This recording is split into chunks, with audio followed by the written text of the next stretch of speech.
Right, good morning, everybody. It's 11 o'clock, so it is time to get this show on the road. So, good morning, everybody, and welcome to this week's weekly show. As usual, I'm going to be taking you through the sort of week's news from investment trust land, and then I'm going to be bringing on Dean Orico to talk to us about Middlefield Canadian income. As always, if you've got any questions, obviously, please email those to me. You can see those below, or probably more easily, you can put them in the Q&A box on the chat. So let's get started. First thing I just want to quickly talk to you about is Ediston Property. So for those who've been sort of following this, there's a little bit of a sort of process been going on here. The board launched a strategic review back in March. Basically, this has sort of faced a problem that a lot of real estate funds have. Same thing with a lot of alternative asset funds. So in this case, scale was an issue.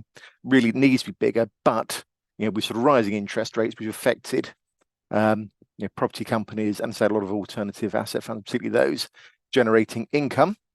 They're all on big discounts. So in essence, it is very difficult, or basically nigh impossible, to raise money.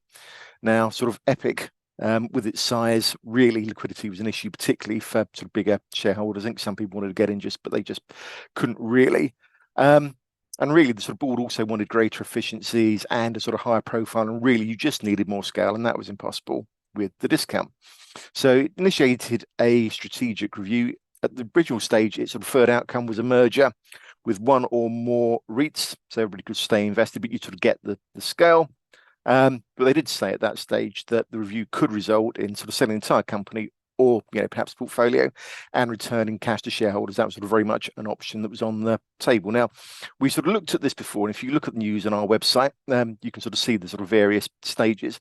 But there was a sort of Citywire article mid-August that suggested that they were in discussion with Realty Income Corporation, which is a sort of big US outfit. They'd actually sort of said they were in discussion with somebody at the beginning of August that didn't say who, but as I say, there was press speculation, something obviously got out. So they very, very quickly confirmed that actually it was Realty Income Corporation, which is a big US REIT. And they were talking about sort of selling the portfolio. Now, fast forward to last week, and this just missed the sort of show's week because it sort of came out around 9 a.m. So most using outfits picked up it on the Monday. That sale's now agreed. And they're selling the entire portfolio of their UK retail parks for £196.8 million. So obviously, once everything's done and dusted, obviously sold down debt or paid down the debt, etc., they are expecting to have 152.2 million of net assets, which is basically 72 pence per share, which they will return to shareholders. I mean, this is really sort of what it looks like. That's a sort of 17.7% premium to the share price on the 15th of March. So literally just before they originally announced the strategic review. 14% premium because there's already been a little bit of an uplift by the time they'd actually said, yes, we are talking to somebody, although they didn't say who, beginning of August. It's a sort of 10.8% premium to the share price over the last, or average share price of the last sort of year. But it's a sort of 10.8% discount to the last published NAV of 80.77 pence as at the end of June. I mean, to us, I think this seems pretty fair in the current market environment. Obviously, shareholders could remain invested and sort of ultimately, extract the NAV and maybe get some sort of property price appreciation. But actually, there are the issues. You can still keep chewing away at the management fees. I think it leaves something on the table for everyone. It's not a terrible discount. So I think that's what that looks like. Board did say that actually it did receive a number of proposals before it accepted this, or sort of Realty Income's proposal. There were several possible merger inquiries and other offers, for shares and or cash for the sort of company and the portfolio. Board says it declined the merger proposals basically because there'd still be issues of scale. In some instances, they would still have, perhaps even higher exposure to weaker sort of property market subsectors. Potential sort of loss of yield, presumably, they'll be knocking these things together with something less yieldy. And it wasn't going to deal with the sort of material discounts that currently on display or the volatility you're seeing in those. So they decided it was just better to cash out and give people back their money. Now, I just wanted to sort of show you, what the share price chart for this looks like. Now, if you sort of look on the left here, you can actually see you get a decent uplift. Obviously, somebody comes off again with rising interest rates and et cetera, et cetera. But you get a decent uplift when the renew was around. So actually, beginning of August, when the discussions were confirmed, you got a sort of decent uplift there. And that's pretty much, it's come off a little bit, but that's pretty much where we are today. But as I say, now that's confirmed, you've kind of already had the uplift for it. Supermarket income REIT, thought this was worth talking about. They've sort of announced this morning that they have refinanced a large portion of their debt. Now, there's three distinct elements to this. The first of all is they've actually cancelled a couple of shorter dated facilities. The sort of first of those was a 77.5 million RCF with Barclays and Royal Bank of Canada. And they also had a 62.1 million unsecured debt facility provided by a syndicate of banks. So both of those are gone. They also had a sort of facility for 150 million with HSBC. And under some new terms, what they've actually done is they've moved that to a sort of secured facility, but it's now a 50 million rather than 150 million facility, and actually they've extended it, so that's now got a 3-year life. There's some flexibility in that, so there's a 75 million uncommitted accordion option, but the margin on this has been pretty good. It's 170 basis points over SONIA. And then the third element of this is they've got a new unsecured 67 million debt facility with Sumitomo Mitsubishi Banking Corporation, and that's for 3 years. And it also has 2 1-year extension options. So, if they want to, they could run that up to, 5 years potentially. That's sort of competitive margin as well, 140 basis points over SONIA. I think the sort of key takeaways that sort of investors are going to be interested. The LTV comes down to sort of 34%, which, is pretty manageable for a sort of cash generative company like this. Give you sort of comparison, it was 40% at the end of December. Weighted average term of debt is now over 4 years. 60% of companies' debt facilities are now unsecured, which obviously gives it some flex. If things were to turn sort of a bit nastier, that was 48% at the end of December. And so in terms of further, flexibility, they've still got undrawn and yet committed facilities of £100 million. But what they are sort of saying is all of their debt is now either fixed rate or it is hedged to a fixed rate. So they've got really good, assuming, all the counterparties stack up, they look like high quality counterparties. They've got very strong visibility over their cash flows. And the weighted average all-in cost of debt is 3.1%. I've not had a chance to look this morning to see what the yield is on the underlying portfolio, but as I remember, there's decent coverage there. So I think that should give people some sort of decent confidence in what the income profile is going to look like for the next few years. So just quickly show you the sort of share price here. As I say, this is a year-to-date chart. This has come off a lot, and it will be sort of interesting to see. I say there's some volatility, particularly mid-August, when sort of inflation figures came in and they were perhaps a little higher than expected. And there's obviously a lot of talk about Bank of England moving rates up, not necessarily a lot because obviously inflation has come down, but a little bit further, and you sort of see that there. But actually, with the kind of levels that we're talking about, these guys are now paying an all-in interest rate that is sort of way below that. So hopefully that gives people some confidence. Now, next thing I wanted to talk about was ThomasLloyd Energy Impact. Now, we have covered this. There was a sort of ongoing, or has been ongoing, spat between the manager and the board. Now, I discussed this at length in our weekly show on the 18th of August. There's a lot of history in there because it sort of goes back a long way. And I'll recap some of that briefly. And I sort of followed that up on the 25th of August after they had the continuation vote on the 24th at the AGM, which the manager, using its sort of rights as a shareholder, owns about 15%. They attempted force continuation vote through early, and they lost this. And so you can explore all the reasons for that in our sort of shows from the 18th to 25th of August, and also there's plenty sort of covering on the website. But ultimately, it just looked very shareholder unfriendly. And as I say, that was with a very strong turnout, 91.5% of the issued share capital. So they were never going to get that through. Following on from that, the manager responded and gave notice on the investment management agreement. It's sort of quite a long notice period, so that was going to end on the 14th of December 2026. But fast forward to this morning, and the board has now confirmed that it has terminated the investment management agreement with effect from 31st of October this year. And I think, as we discussed before, the failure of the continuation resolution allows it to do this. Just for a sort of quick recap, the fundamental issue with this surrounds the company's RUM project, which was basically a 200 megawatt construction-ready asset in India. All of the sale approvals, they bid for the project, all the approvals were in place, etc., etc. But a sort of partly a combination of supply chain issues, etc., had forced prices up, but equally inflation, cost of living was also an issue. But also the Indian government put a hefty tax on the cost of, was going to certainly raise the cost of importing modules from overseas to build these things. That pushed the cost up dramatically.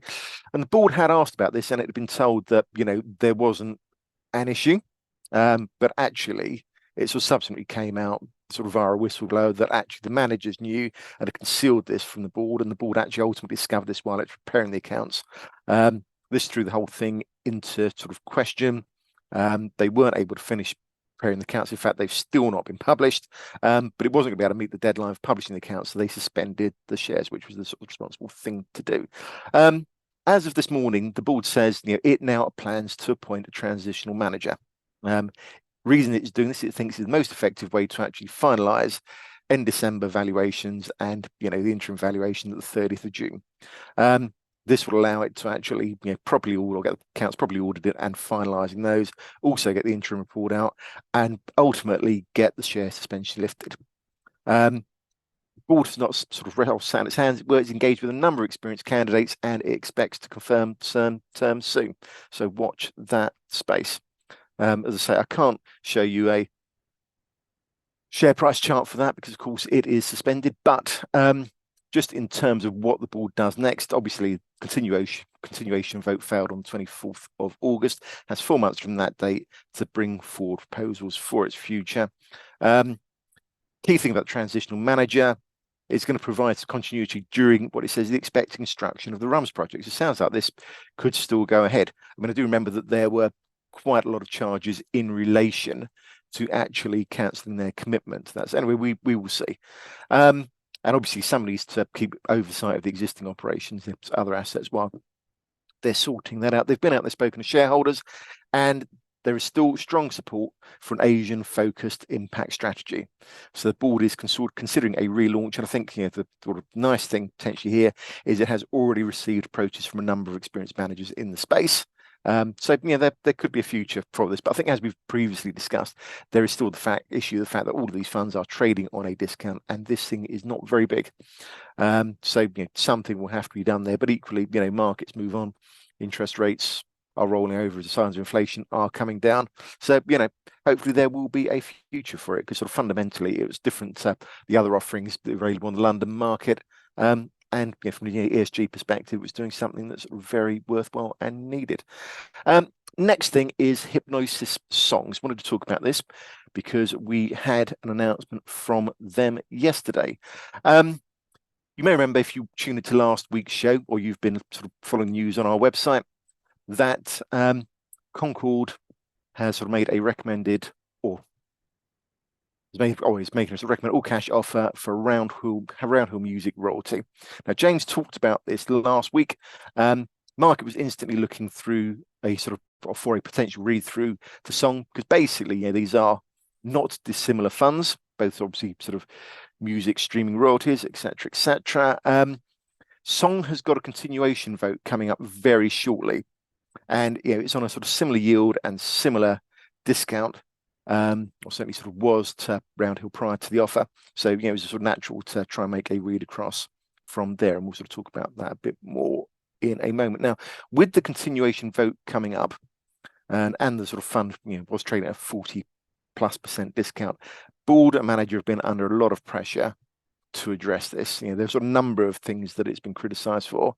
One would be the sort of debt levels within the fund, and the sort of discount rate that's being applied there. We can sort of come talk bit more about that. But literally, yeah, there's just sort of strength of discount. Something needed to happen.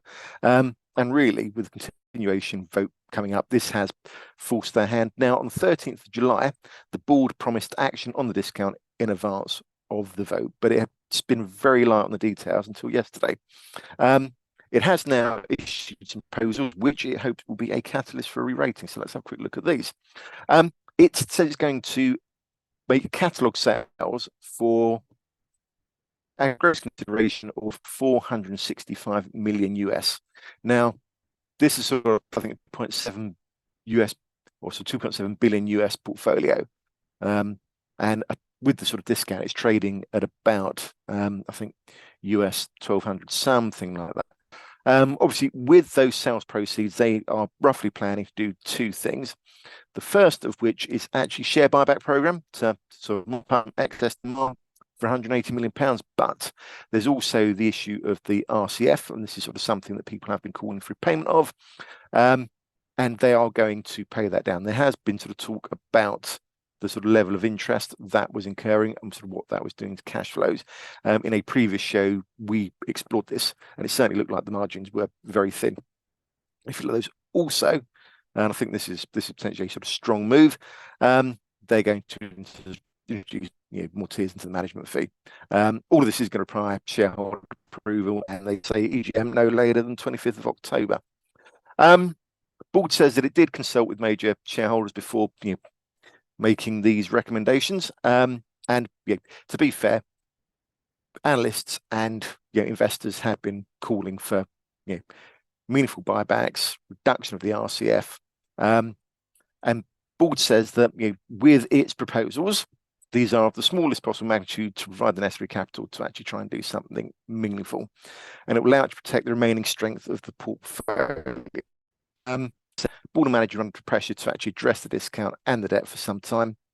The nice thing about a sale, it helps validate the NAV calculation and, more importantly, the discount rates that are used therein. And it's come under a lot of criticism for this. So I think it's held its discount rate constant, 8.5%. Now, obviously, as interest rates fell, discount rates didn't fall in lockstep. So you wouldn't necessarily expect them to go up in lockstep either. In fact, a lot of them sort of stay elevated. But the fact that interest rates have come up such a long way and there's been no movement whatsoever has attracted a lot of criticism.